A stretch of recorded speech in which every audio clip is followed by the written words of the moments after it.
The first is an MOU between the Financial Regulatory Department of Myanmar and the Insurance Institute of India for designing an academic and professional building program for the insurance industry of Myanmar. This will be exchanged on the Myanmar side by U Cho Thin, Minister of State for Foreign Affairs, and on the Indian side by Shri P. Venugopal, Secretary General, Insurance Institute of India. May I request the two dignitaries to step forward and exchange the agreements.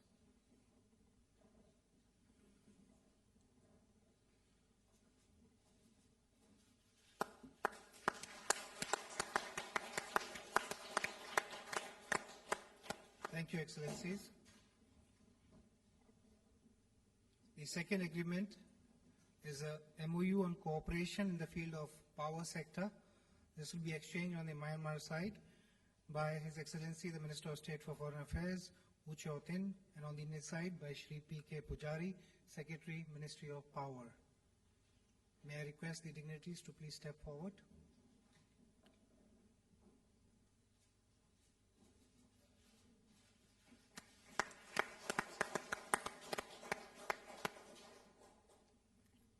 Excellencies, the third and final agreement to be exchanged today is an MOU on banking supervision between the Reserve Bank of India and the Central Bank of Myanmar, to be exchanged on the Myanmar side by the Minister of State for Foreign Affairs, U Cho Thin, and on the Indian side by the Deputy Governor of the Reserve Bank of India, Shri S.S. Mundra. Gentlemen.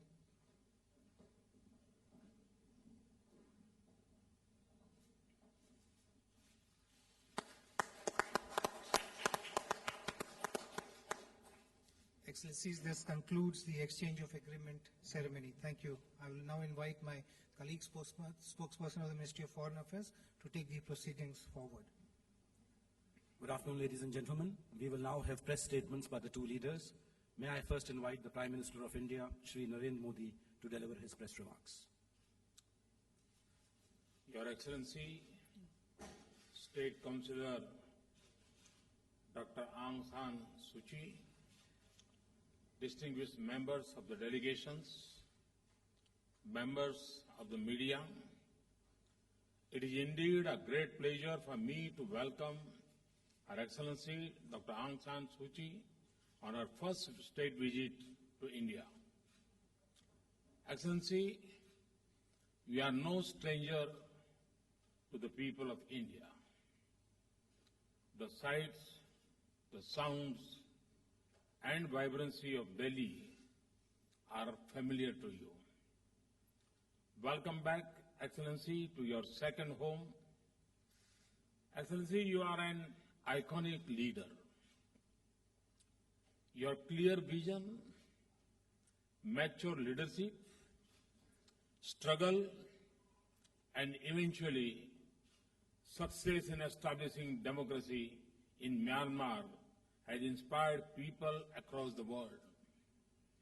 It is indeed an honor for us to receive you in India. We are also grateful for your participation at the BIMSTEC and the BRICS BIMSTEC Outreach Summit in Goa a couple of days ago. Excellency, Myanmar has commenced a new journey under your able leadership. It is a journey of hope and much promise. Your dynamism and popularity is leading your country to develop its agriculture, infrastructure, and industry, strengthen its education and skills its youth, build modern institutions of governance, connect more deeply with South Asia and Southeast Asia, and provide security to the citizens. Let me assure you, Excellency, that as you lead Myanmar to become a modern, secure, economically prosperous, and better connected nation, India and its friendship will stand with you in full support and solidarity. Friends, the State Councillor and I have just concluded extensive and productive discussions on the full range of our partnership. India has a robust development cooperation program with Myanmar, from the mega connectivity projects like Kaladam and Trilateral Highway to projects in the fields of human resource development, healthcare, training and capacity building. We are sharing our resources and expertise with Myanmar. India's nearly $1.75 billion of development assistance is centered on people and is in the line with the priorities of Myanmar government and its people. In our conversation, today we have agreed to enhance our engagement in several areas, including agriculture, power, renewable energy, oil and gas, and financial sector. India will develop a varietal development and seed production center in Yeje in Myanmar to enhance the quality of seeds. We will also work to develop a mutually beneficial arrangements for trade in pulses. We have offered to scale up the power supply from More in Manipur to Tamu in Myanmar. We will also partner in a pilot LED electrification project at a site designated by the government of Myanmar. The MOU on cooperation in the power sector signed just now will help create the framework for advancing our linkages in this important sector. Friends, as close and friendly neighbors, the security interests of India and Myanmar are closely aligned. We have agreed that a close coordination to ensure security in the areas along our border and sensitivity to each other's strategic interests will serve the interests of both our countries. Our societies enjoy a cultural connect that is centuries old. We have offered assistance in restoring pagoda damage in the recent earthquake in Myanmar. The Archaeological Survey of India will also soon begin work on restoring 2 old temples in inscription of King Mindo and King Bajida in Bodh Gaya. Excellency, I once again commend your leadership and your commitment to take Myanmar forward on its journey to peace, national reconciliation, and economic and social development. As a reliable partner and friend, India stands shoulder to shoulder with you. I wish you and the people of Myanmar all success. Thank you. Thank you very much. Thank you. I thank the Prime Minister for his statement. May I now invite Her Excellency Daw Aung Suu Kyi, State Counsellor of the Republic of the Union of Myanmar, for her press remarks. It gives me the greatest pleasure to be able to express a deep appreciation of our delegation for Your Excellency's kindness to us and for making this trip a happy as well as an extremely fruitful one. This visit has confirmed the long-standing friendship and trust that exists between our two countries. Your Excellency was kind enough to say that I have led my party and my people in the movement for democracy. But in our struggle, we have been helped greatly by the thoughts of Mahatma Gandhi and Jawaharlal Nehru, great leaders of the Indian independence movement, who have inspired us with their vision and with their belief in their people. We, as a nation struggling to make democratic culture take root in our country, believe in our people.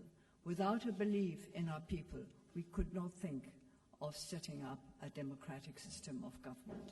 We believe that India, with its experiences, so similar to us in many ways, will be able to help us in our endeavors.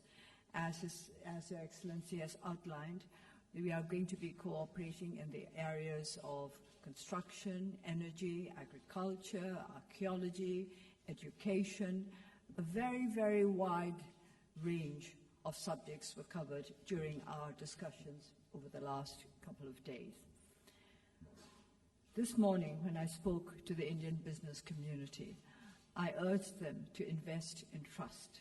It's by investing in trust and confidence that our two countries will be able to help each other in the way forward. We have much to do. We are behind India in the field of development as well as in the field of politics, if you like, political development, both political and economic development. But we are confident that we will be able to make up for lost time with the support and understanding of our friends. This is why the capacity building programs that India is envisaging for us will be of tremendous help. This will move us forward from a position where we are almost behind all the other South Asian countries to the position we used to hold at one time when we were the first country in Southeast Asia, the country most likely to succeed, as we were then termed. Things change, life changes unexpectedly, but with good friends and with commitment and endeavor on our side, we hope to make up for lost time and to work together to establish not just friendship between our two countries, but peace and stability in our region and beyond. This is our ambition, to bring peace and stability to our country and to regions beyond, because we have suffered from lack of peace and stability for many decades, and we would not wish such a situation on any other nation in the world. India has been most understanding of our needs, and we believe that this understanding will only increase with time, because it is our intention to engage more closely together, to depend on each other for our needs, the needs that are the needs of the world at large, the need to make sure that our people have material progress at the same time as they build up their spiritual resources, for which India is so famous, and which I believe is an extremely valuable resource. Burma has often been congratulated for the abundance of its natural resources, but we have always said that the most precious resource is a human one.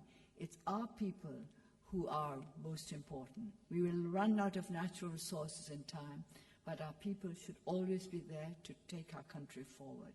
And this is why we look to India as a country made up of diverse ethnic peoples, diverse religions, diverse languages, and out of all that, you have managed to create a nation that presents a united front to the world, and that is capable of helping other nations to progress along the same democratic path. We've always admired India for being the greatest democracy in the world and for being able to maintain the system in spite of the many challenges that have raised their heads since independence.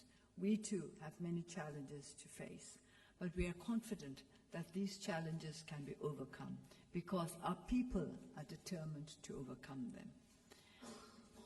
We are building up a very young democracy, and India is helping us, especially with the capacity building of our legislators as well as our civil servants.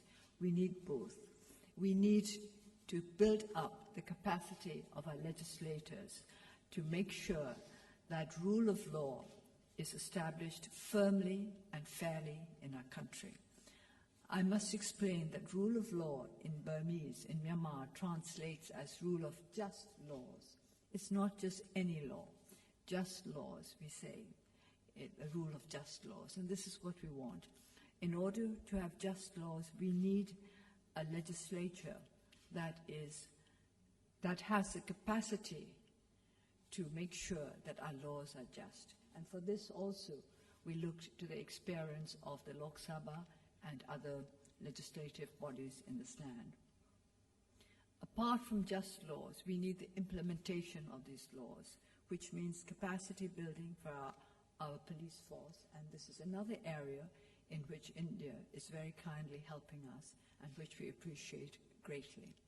So with the rule of just laws in our country, we can go forward to establish a truly democratic federal union, which is the dream of all our peoples, all our ethnic nationalities.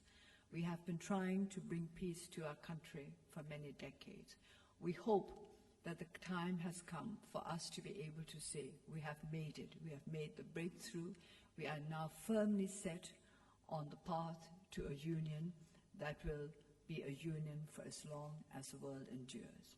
And in this too, we looked to India with its experience of federalism to teach us how we may best bring all our peoples into the process, to be part of our search for peace, stability, and a strong, enduring federal union. Once again, I would like to thank His Excellency and also to take the opportunity of thanking the President of India for inviting us to be guests at his residence, Rashtrapati Bhavan. This is a signal honor done to us, and we cannot but appreciate it from the very depths of our hearts. Thank you. I thank the two leaders for their statements. This concludes the joint press briefing. Thank you all.